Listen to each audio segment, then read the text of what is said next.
Hello, Kansas City. I'm Colonel Roger Wilson, the 42nd Commander of the Kansas City District. Frederick the Great once said, "What good is experience without the opportunity to reflect?"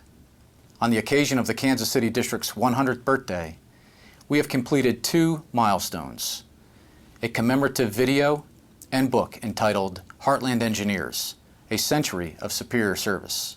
Thank you for your contributions to the Heartland, and I wish you another 100 years of accomplishments. Good luck. The Kansas City District is a large organization, and it has a wide variety of missions. The military construction mission, the civil works, the environmental, the emergency response, emergency operations, water supply, recreation, fish and wildlife, water quality, and hydropower.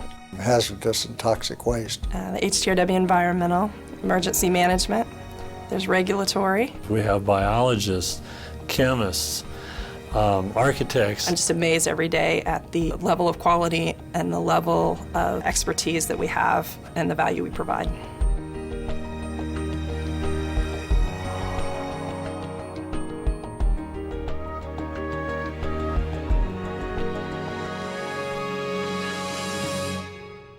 For over 100 years, the Army Corps of Engineers Kansas City District has proudly served the Heartland and the nation. The district has continually shown the depth and breadth of its expertise and proven itself the premier engineering organization of the nation.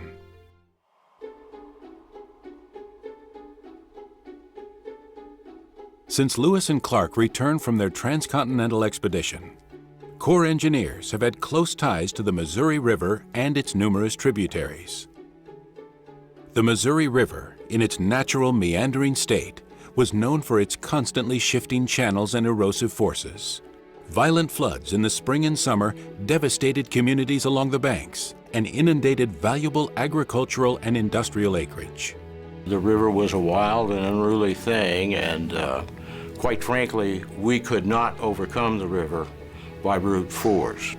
The original river planners learned how to make the river work for us to accomplish the alignment that we wanted. Throughout the years, important legislation has further enabled the district to incorporate other benefits into its flood control projects. From water supplies and hydropower to recreation and transportation, the mission of the Corps has grown and changed, much like the rivers of the region. I think some of the biggest challenges that we face in the Civil Works program as we look forward the next 10 years are the aging infrastructure. Many of our projects are getting old and they're requiring more and more maintenance.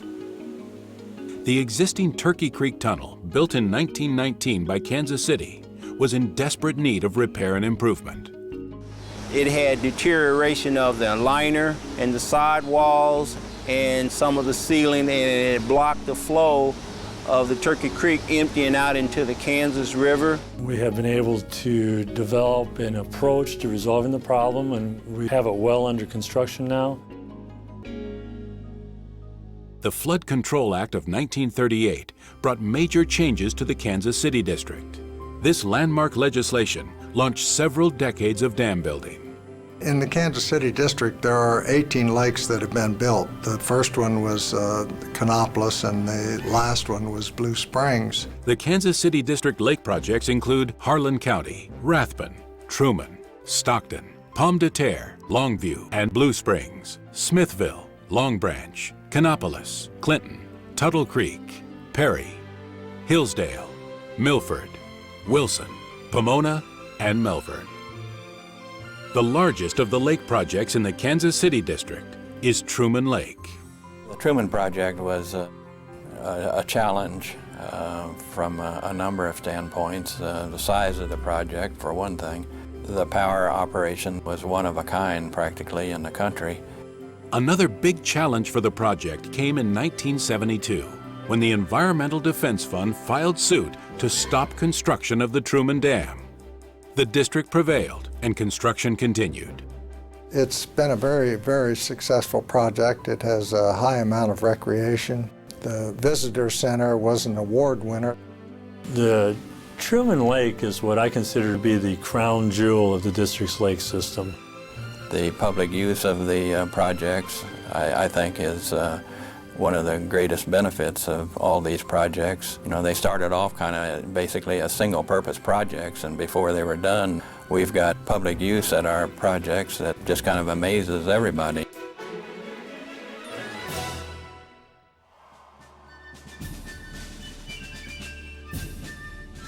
Since World War II, the Kansas City District has been involved with military construction as the needs of the nation have required.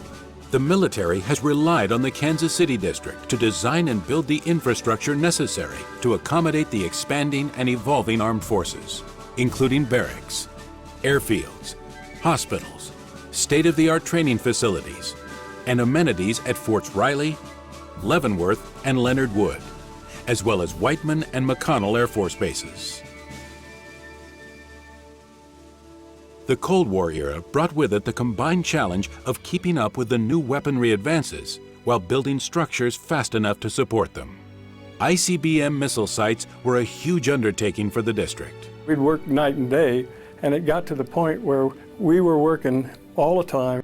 Sunday morning would come around, and you'd know it was Sunday because the funny paper was there. But we were very involved for almost 2 years with the missile program. In more recent decades, the district has designed and built support facilities for the B-1 and B-2 bombers at McConnell and Whiteman, the U.S. Disciplinary Barracks at Fort Leavenworth, and through the Base Realignment and Closure Acts, relocated the Army Engineer, Chemical, and Military Police Schools to Fort Leonard Wood.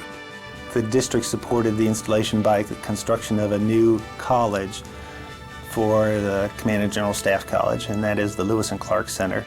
Just a world-class, top-notch academic facility to teach majors in the U.S. Army to be staff officers and future general officers in the Army, as well as international officers from all over the world.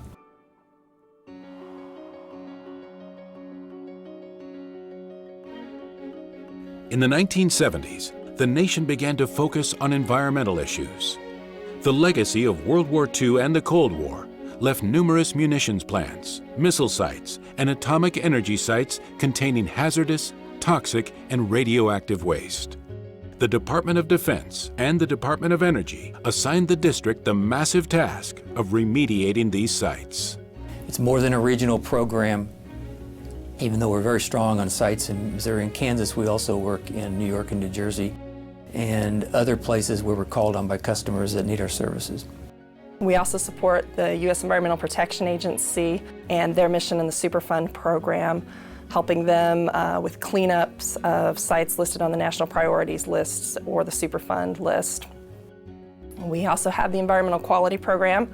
That's a program where we support local military installations with their ongoing needs for environmental compliance.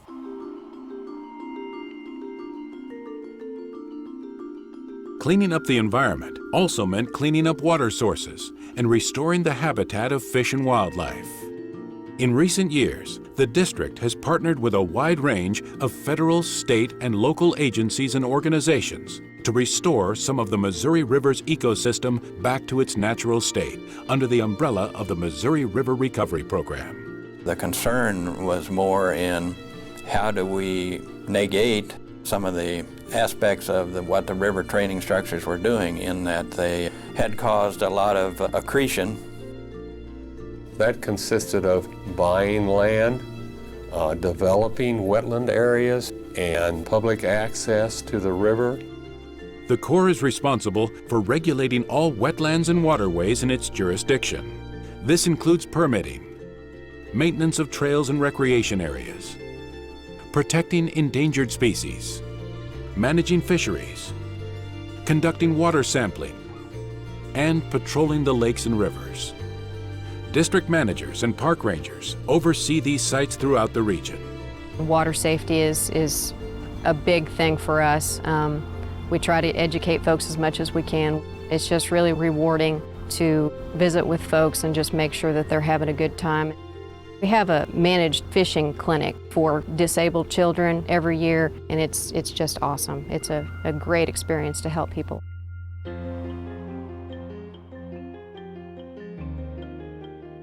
In times of crisis, the Kansas City District is able to mobilize quickly to provide disaster relief and emergency management services.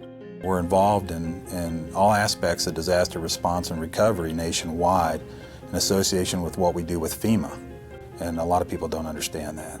District personnel have quickly responded with relief efforts for natural disasters, like major floods that hit the region in 1951 and 1993. Katrina was, of course, the disaster of record, and during that mission, we worked 7 days a week.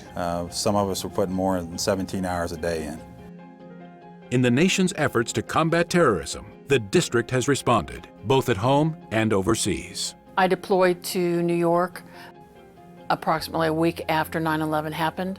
I worked in the DTOS units for the Logistics Emergency Response Team. We had 4 of them that surrounded the area. We've actually reorganized our forces to provide contingency ops overseas, particularly in Iraq and Afghanistan. We've had over 100 employees that have deployed. Through its civil works, military missions, environmental stewardship, and emergency management services, the Kansas City District stands steadfast, serving the armed forces and the nation in times of peace and war, now and in the future.